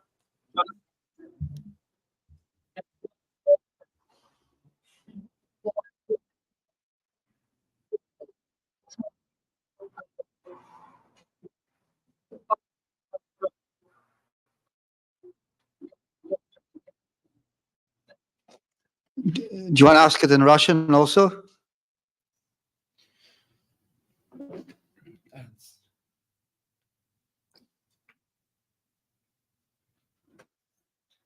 Do you want to ask the question in Russian for the panel so they'll understand it better? Can you hear us? Or Ребята, we are вам как... Yes. Вам как кажется, вопрос заключается в том, считаете ли вы, что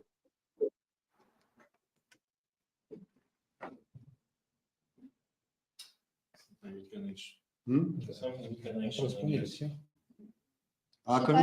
Донбасс несет в себе последние остатки старых советских идеалов общего прогресса? Can you hear us? Или вас больше Да-да-да. объединила война в течение последних 9 лет? Okay. Я поняла вопрос. Типа... Okay. Who wanna say first? Okay, Let Ivana, let you start. You already talked a lot. Okay, I can start. I don't understand who it connects. Donbass people with Russia, they mean? No, Soviet Union ideals. Okay. It's a perfect question for me because I'm anti-communist and I'm, I don't know, imperialist. How to say it? Monarchist. Monarchist, yes. Yes, no Stalinist, monarchist. Just it's my ideology, you know, and but I know I don't have nothing bad to say about Soviet Union. I don't born in Soviet Union. I don't live in it any of day in my life. I was born in 2002. Yes, I was born in 2002. I'm only 21 years old, and I don't know how it was to live in Soviet Union. So I know about it only from books or from movies or from my grandparents, you know. But I don't think that Soviet Union is something bad, and Soviet Union ideals it's something bad for us.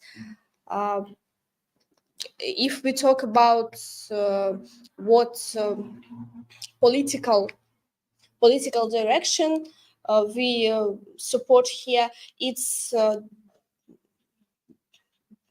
different political directions. For example, you can see the communist and monarchist in one front line and they fight together from Ukrainian Nazi. But the only thing I want to say that we don't support Nazism here, and all other ideologies we are supporting here, and we have friendship with each other. It's not time to have discussions about what was before us. It's time to build a new reality. It's time to build new big Russia, a new big great country.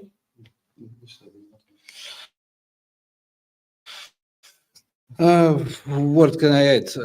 Of course, it's more than the old Soviet ideas. It is world is developing. If we talk about communism, Soviet Union collapsed, but China still communist country. They developed, they changed they get used to new reality, they change their laws, and they still communistic country now in a rule in the world. If we talk about China, for example. So now people here are also developing. We had this hard past after Soviet Union, this 90s, with everything was economic was falling, everything was stolen. We were fooled by Europeans. We all consider like this here that that days we can see the video. What was the agreements when Soviet Union was falling? There were agreements that other countries will help our economics to rise in the market, but it didn't happen. But So the question was, has the war united everybody else, or did Donbass before have like? so yeah, we have this our old people, our grandparents. They give us best examples of how we should treat to other people. And the situation with this war also unites people very much. We will not survive if we not help each other, if we not unite. So in this point, I see very good new ideology maybe growing even here. And it's about modern world. It's not about past. It's about something new. And I personally see in people here around me, I see that if now we will be released from the war, we will be independent and free, we can show the world the best results of growth of economics. And of course, our past influence, but we were looking forward here, and it's obvious. I've actually discussed it with Sasha a while ago, like that it's going to be actually hard for a few moments when the war ends, because the war does unite the people. The war does, you know, there's no laws here. You drive through any red light, for instance, everybody drives like crazy here. It's a bit of anarchy, but it's a good anarchy, apart from the driving. It's a good anarchy, you know. And I said to Sasha, after the war, people will have a little bit of a moment of, wow, did we want the war to end? And I'm saying it not. Of course, everybody wants the war to end, but somehow war does bring people together. War makes people support each other. War makes people forgive each other for their differences. A lot of the differences will rise after the war more. Now, if you are a monarchist, if you're so communist, it doesn't matter anymore because there's an enemy first to defeat. So it will be actually a challenge. I mean, realistically, it will be a challenge where the war ends. But yeah, I think also, like Sasha, that the Donbass can be the economical powerhouse of Russia. I think that this war, yes, it unites people of different political positions, but we're fighting to save our past for the future. And here I see soldiers with different flags on their uniform. For example, my husband usually wear on his uniform flag of Russian Empire. And for example, my friend, I visited him today. He wears on his uniform flag of Soviet Union. So we are all united by our history, and this history was always together with Donbass and other Ukrainian now Ukrainian lands. So we're fighting for the truth, because history in Ukraine, it is not truth history. It is like bad tale about some historical persons using Ukrainians for their propaganda. But we need to not to rebuild Soviet Union. We need to build new beautiful Russia on this land. Of course, on the platform of our history, that we spend together with Donbass and other lands. And also we're fighting for our ancestors who fight on this land during the Second World War, because we see that not only in Ukraine but in different European countries, for example Poland, they try to combat with memory of our soldiers, try to destroy memorials, and it is very bad because it's memorials of ancestors of all Russian people. Because from my family, my granddads, they went to this war, and not all came home safety. So I don't know where are they, and all these memorials are for them also. When I see that they are destroyed by people of Poland, of Ukraine, or from or in Pre-Baltic countries, for me it is a tragedy, and we're fighting to save this memory and to give our children true history, and give them history of their family, because with no history, with no history of your family, you can, for me, it's my opinion, you can't be your own future also. And it is also experience of our ancestors. They were fighting with Nazis on this land last century. So we try to not to repeat the experience, but to remember it and to make some conclusions from it.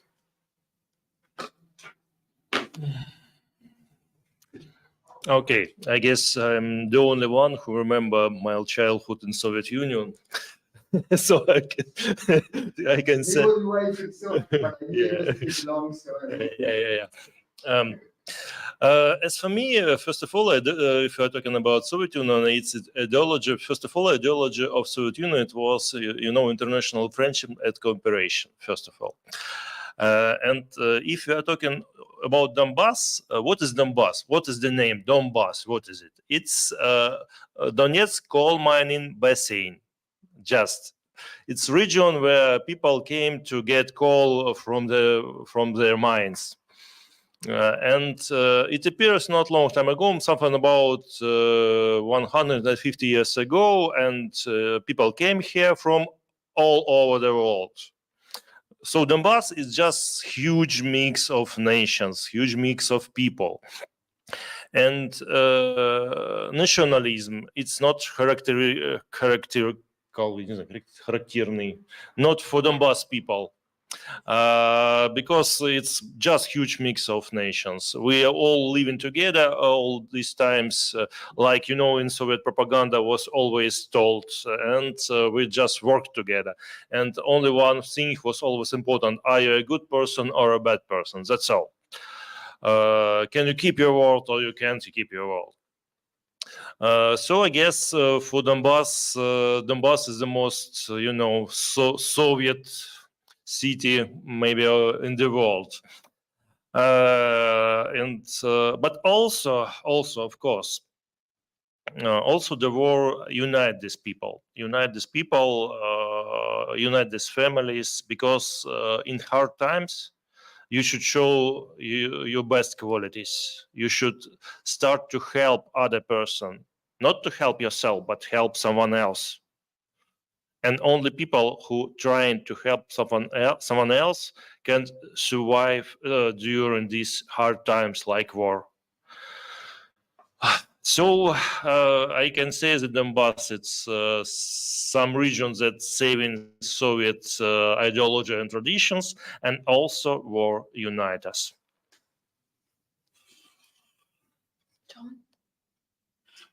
Okay, so we have now. So we have to close. I was just told it by 9:30. So can we have some maybe closing? Maybe the panel has a last question. Yeah, they do. Some- Everybody asks the same question. How can people that aren't in Donbass or Russia, how can they help?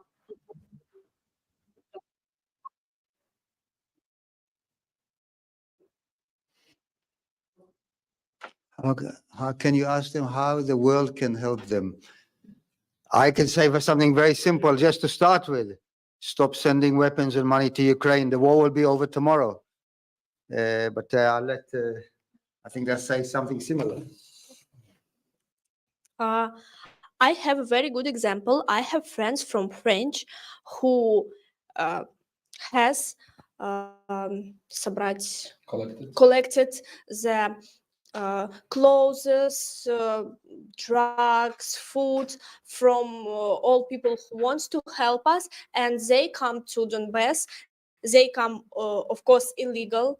They said to policemen that they come to Ukraine to help Ukrainian people, but they come to Russia. They came to Donbass, and they help us very much. It was very important for us. It was the very first help from Europe from the beginning of special war operation. So you can find him on internet. They call SOS Donbass.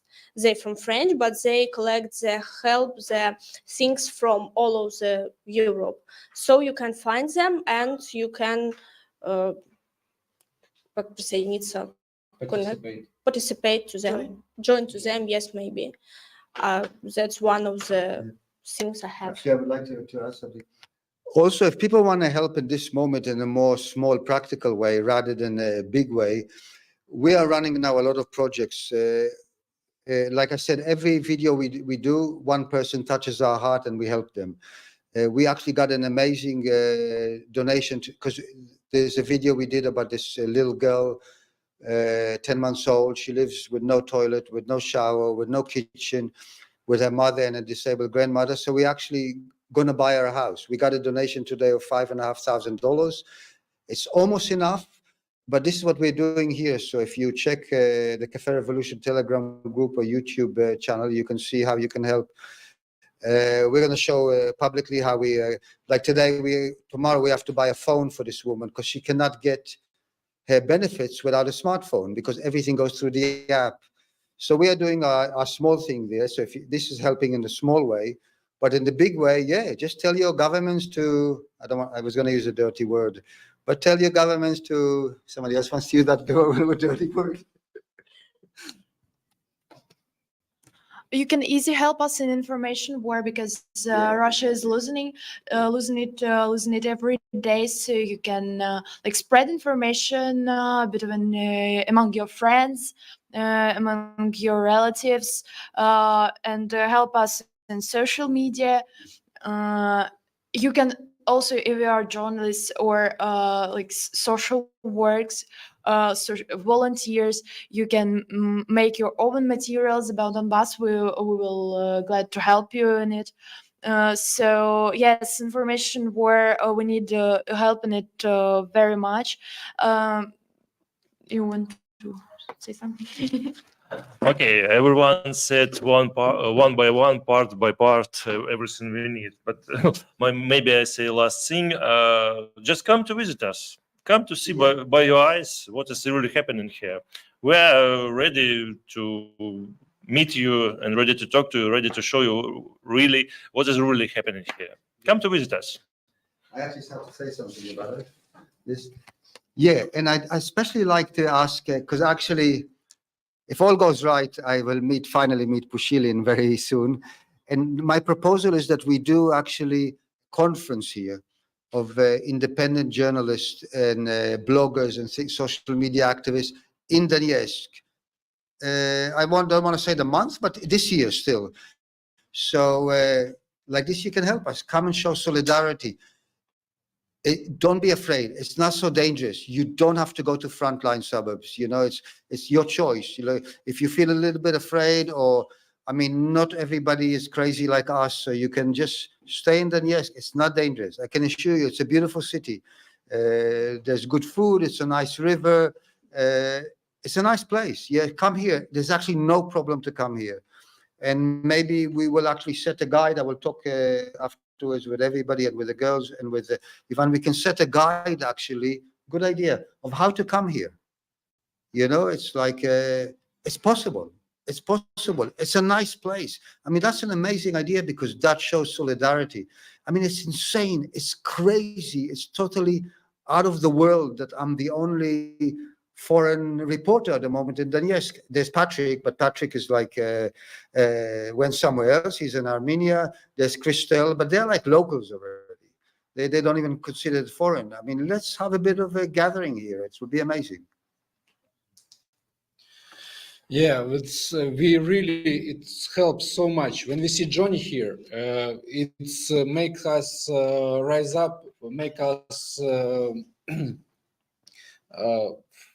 believe again that people are aware. The world is we're not abundant. Yeah, we're not abundant here. When local people see foreigners here who feel empathy, who interesting, who trying to do something, it really helps a lot. Also, I want to ask you and people around you, you can ask people around you to think critically, because not it couldn't be black and white.